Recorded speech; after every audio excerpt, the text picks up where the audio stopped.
आप सभी के अंदर बैठी हुई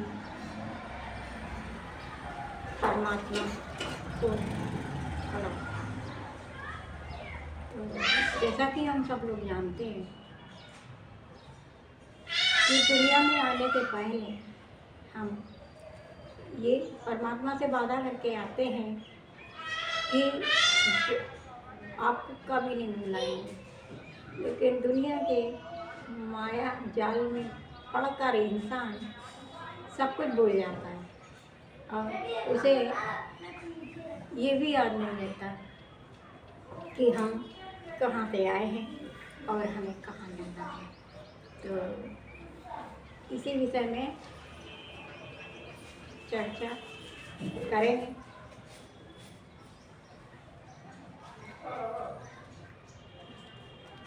मेन पॉइंट तो यही है कि हम दुनिया में क्यों आए हैं, दुनिया में आने का क्या मकसद, ईश्वर ने भेजा है तो किस लिए भेजा है। बहुत सारे लोगों को यही जानकारी नहीं होती है, वो इस झूठी दुनिया को ही सब कुछ सच मानता है, उससे जीने लग जाते हैं और ये भी नहीं हो जीने लग जाते हैं क्या, उसी में डूब जाते हैं। डूब जाने के बाद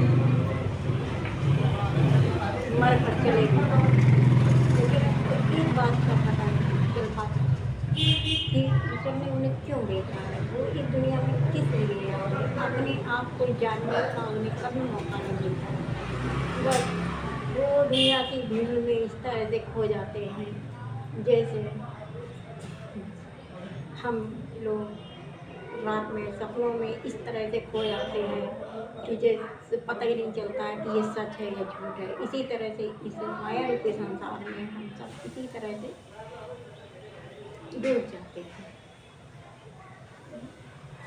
ना ही हमको सच्चे गुरु की पराग होती है, ना ही हमें कभी नामदान मिल पाता है, और ना ही हम अगर नामदान किसी को जो कि बहुत ही किस्मत वाले होते हैं उनको नामदान मिल भी जाता है, तो वो लोग हैं कि उसका उपयोग नहीं करते, ले करके यूँ ही जैसे दवाई लेकर के आले में रख देते हैं वैसे ही उसको रख देते हैं।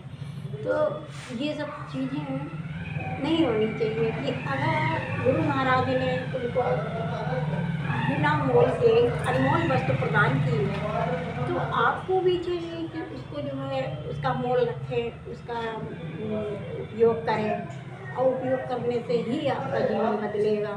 सिमरन करने से मन को शांति मिलेगी, आपकी आत्मा को पूर्णता प्रदान होगी और आप जिस सत्संग की सतगुरु की शरण में रहेंगे वही सतगुरु महाराज आपको जो आपको बिल्कुल वैसे ही बनते चले जाएंगे। जैसी करे संगत वैसा करे असर, तो जैसी आप संगत करेंगे वैसे ही असर आपको आएगा। तो यदि आप ये सब जान जाते हैं, आपको इस चीज़ की पहचान हो जाती है कि संसार में हम क्यों आए हैं, हमारे आने का मकसद क्या है, तो बहुत सी चीज़ें आपको समझ में आती हैं। उसी में आता है मोक्ष। मोक्ष तो सभी साधारण प्राणी तो यही सोचते हैं कि मोक्ष तो साधु संतों को मिलता है, घर द्वार को सारा कुछ त्याग करके ही हम मोक्ष को प्राप्त कर सकते हैं, मगर ऐसा नहीं है। आप गृहस्थ जीवन में भी रह करके मोक्ष को प्राप्त कर सकते हैं, बस अपनी थोड़ी सी आदतें सुधार लें, बस हो गया वजन। क्या किसी की आत्मा को दुख मत प्रदान करें, क्योंकि आत्मा में परमात्मा का वास होते हैं। जब आप परमात्मा को इंसान के अंदर देखने लग जाएंगे तो आपको भी ये बात का एहसास हो जाएगा कि इस आत्मा में परमात्मा का वास है, हम इसको दुख नहीं पहुंचा सकते, हम इसको आसान कर या कष्ट नहीं पहुंचा सकते। बहुत सी ऐसी छोटी मोटी बातें हैं। अब ये तो सभी जानते हैं कि चोरी नहीं करना चाहिए, निंदा नहीं करनी चाहिए, ईर्ष्या नहीं करनी चाहिए, जलन नहीं रखना चाहिए, किसी को दो चार ऊपर झूठा नहीं करना चाहिए, किसी को सताना नहीं चाहिए, दुर्बल को न सताइए जाति मोटी है। तो ये कबीरदास जी भी कह करके गए हैं। तो बहुत सी ऐसी छोटी मोटी बातें होती हैं जो कि बहुत बड़ी बड़ी बातें होती हैं, लेकिन इनका जो है आदमी उसमें ध्यान नहीं रखता है। अगर इन्हीं छोटी छोटी बातों को ध्यान में रखें तो हमारा एक श्रेष्ठ चरित्रवान और अच्छा मूल्य बन सकता है। तो मैं चाहूँगी आप अपने गृहस्थ जीवन को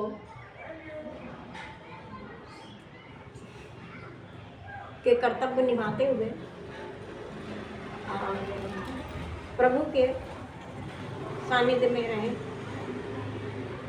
जब भी टाइम मिले तो अपना कीमती वक्त 3 घंटा दिन में ज़रूर निकालें। अगर इकट्ठे नहीं मिलता है ये समय तो 1 घंटा सुबह, 1 घंटा दोपहर, 1 घंटा शाम ऐसे बांट सकते हैं। तो ज़िंदगी के कितने पल होते हैं? 100 साल होते हैं। 100 साल में अगर एक साल में 365 दिन होते हैं, 365 दिनों में हम अगर इसको निकालें समय को तो कितना हो गया? तो उसका फिर मूल्यांकन करेंगे या उसका गणित भाग करेंगे तो वो बेकार हो जाएगा, क्योंकि इतना समय कोई निकाल नहीं पाता है। तो इसीलिए 12 घंटे में 3 घंटे का हिसाब पर्याप्त है। यही अध्यात्म का रूल है, नियम है। तो 3 घंटे अगर आप निकाल रहे हैं तो जीवन में जैसे 10% दान का निकाला जाता है अपनी कमाई से, उसी तरह से 12 घंटे में 3 घंटे सत्संग का निकालना चाहिए। देखने में, सुनने में, कहने में तो सभी आता है कि हम भी पूजा पाठ करते हैं, हम भी ध्यान करते हैं, हम भी, लेकिन ध्यान का मतलब क्या हुआ? महावीर, गौतम बुद्ध, इन सब ने क्या पाया?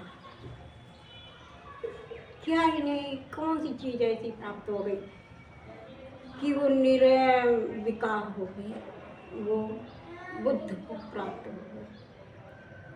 वही हमें प्राप्त करना है, उसके लिए कहीं नहीं जाना है, बस अपनी आत्मा को परमात्मा से जोड़ देना है। उस जोड़ने का काम गुरु करता है, क्योंकि गुरु का आना जाना उस परमात्मा के साथ होता है, गुरु का संबंध उस परमात्मा के साथ में होता है। जब हमारा गुरु के साथ में, परमात्मा के साथ में संबंध है, गुरु के साथ में, तो वो हमारा भी संबंध उससे कनेक्ट कर देगा। जब हम उसके कनेक्ट में आ जाएंगे तो हमारे अंदर सकारात्मक विकास होगा, सकारात्मक बुद्धि आएगी, सकारात्मक सोच आएगी। उसी सकारात्मक सोच से हम अच्छे अच्छे काम कर सकते हैं, अच्छे विचार से किसी की मदद कर सकते हैं, किसी कोई परेशान है उसको सही रास्ता दिखा सकते हैं। यहाँ तक कि अपना विकास के साथ साथ में दूसरों का भी साथ अच्छा कर सकते हैं, दूसरों के साथ में भी अच्छा व्यवहार कर सकते हैं।